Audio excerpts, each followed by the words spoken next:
Bab 28. Bersatunya Ilyas dan Ela. POP Ela. La, Mas gak bisa napas, ucap Mas Ilyas terbata-bata. Astagfirullah, lepaskan Bu, istighfar. Sahabat Zahwa juga ikut bersama mantan suamiku. Dia mencoba meredakan sikap brutalku. Tangan sulit aku lepas. Masih belum puas menyakiti Mas Ilyas. Kekesalan dan beban yang aku alami membuatku nekat bertindak semi kriminal.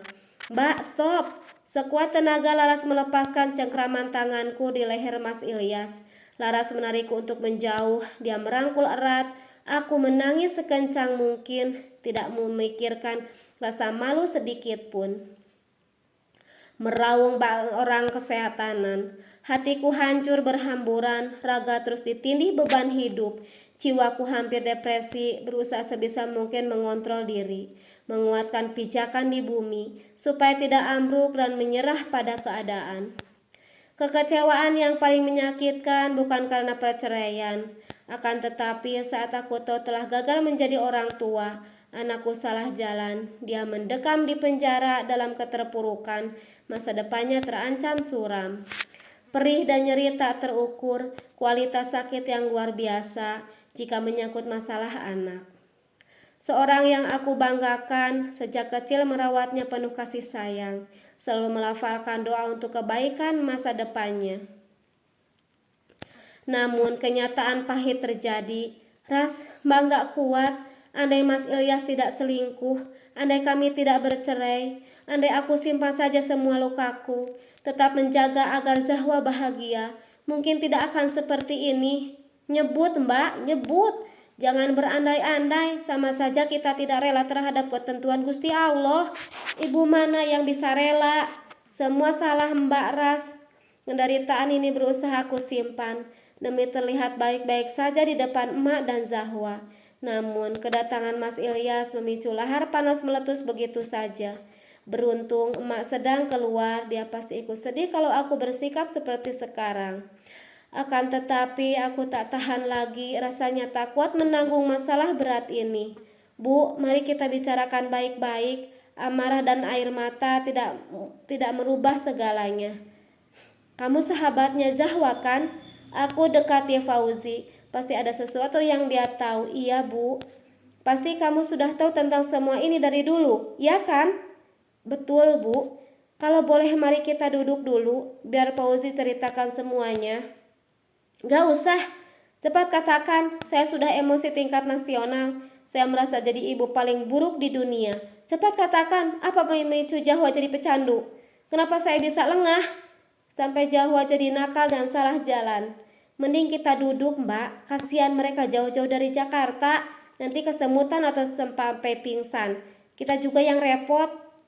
Ya sudah, duduk kalian, bentakku. Melangkah ke sofa, duduk dengan tatapan sinis kepada mereka. Santai Mbak, jangan temperamental gitu, nambah tua baru tahu rasa.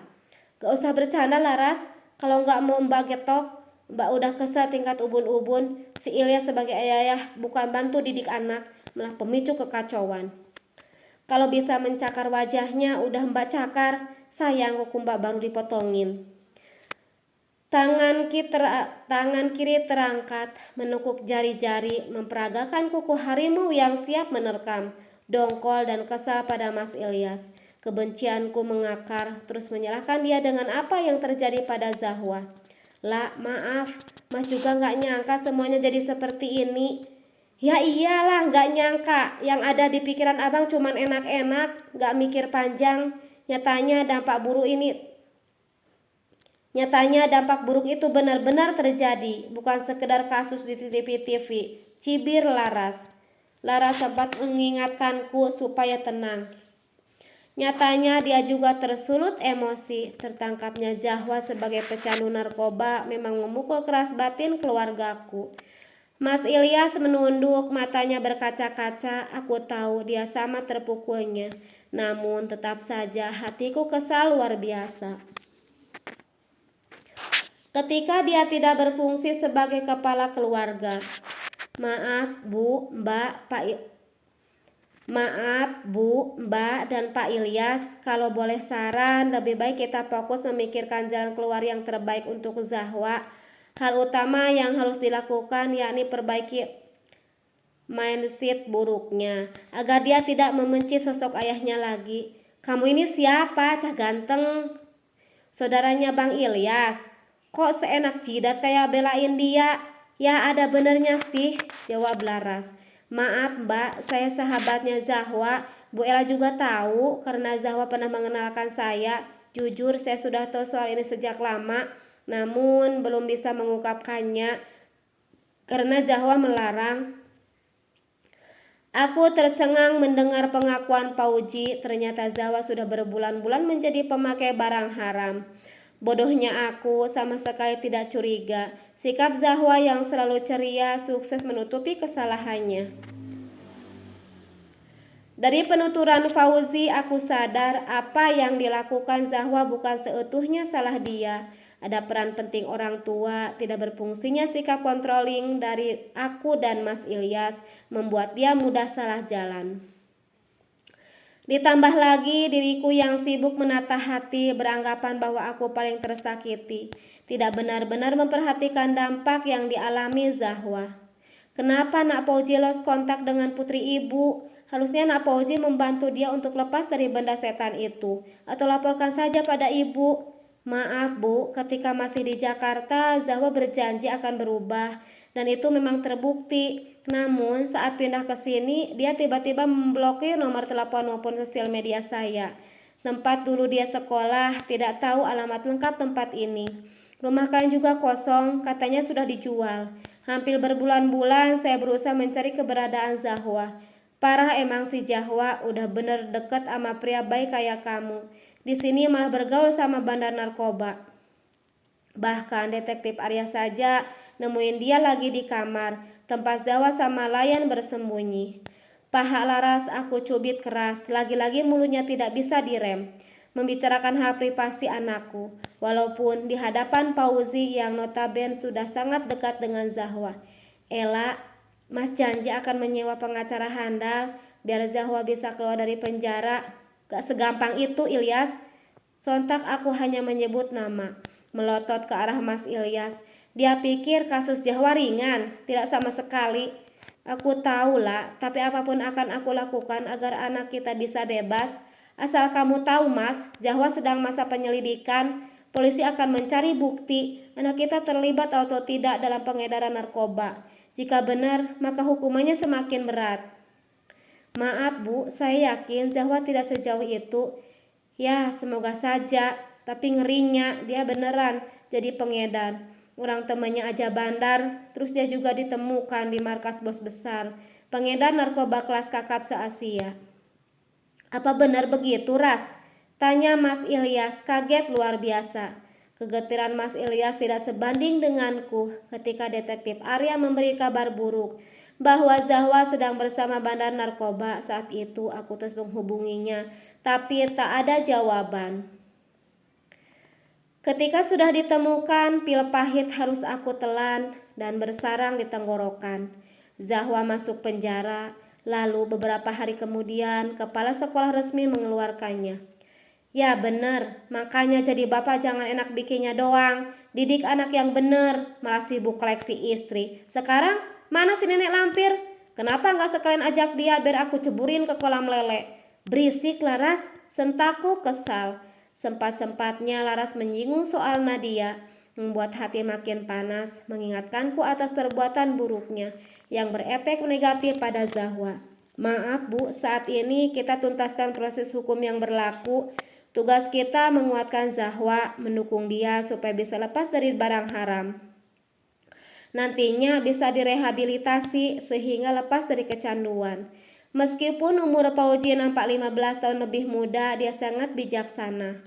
Tutur katanya lembut dan menenangkan, sehingga menguatkan hatiku yang sedang rapuh. Dia terus berpikir positif tentang Zahwa, mengarahkan kami untuk intens memperbaiki masa depan. Makasih Nak Fauzi, Ibu akan selalu tegur untuk Zahwa. Mas juga akan selalu ada untuk Zahwa dan kamu Ella. Halah, jangan bullshit. Kalau ngomong hardik Laras. Bener Ras, lah, Mas akan berhenti bekerja di Jakarta dan pindah cari kerjaan di sini. Nantinya bisa lebih dekat dengan Zahwa, biar anak kita nggak kekurangan kasih sayang seorang ayah. Ucapan Mas Ilyas sedikit menghibur hatiku. Mungkin memang itu yang terbaik. Zahwa butuh sosok ayahnya juga. Aku tak sanggup merangkap menjadi dua peran sekaligus. Bagaimanapun, aku hanya seorang ibu yang bisa memberikan kasih sayang sesuai peranku.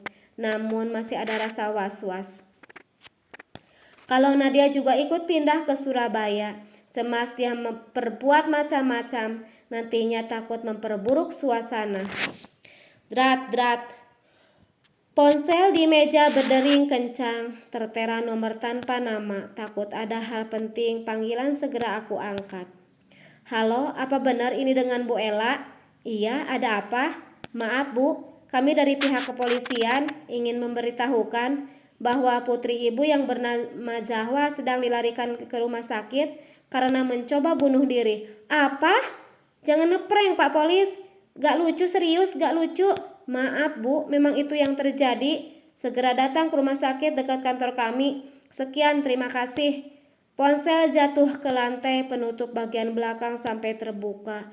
Punggung aku sandarkan di sofa, menampakkan ekspresi lemas tak berdaya. Mbak, kenapa Mbak? Sadar Mbak. Laras menepuk-nepuk pipiku, dia takut aku kenapa-napa karena terdiam lemah. Pandangan kabur tak kuat melihat kenyataan. Zahwa mencoba bunuh diri, Ras. Ucapku lirih. Air mata mengalir, batin meronta ingin segera ke rumah sakit. Akan tetapi aku bagaikan manusia tanpa tenaga. Tak kuat meski hanya berdiri.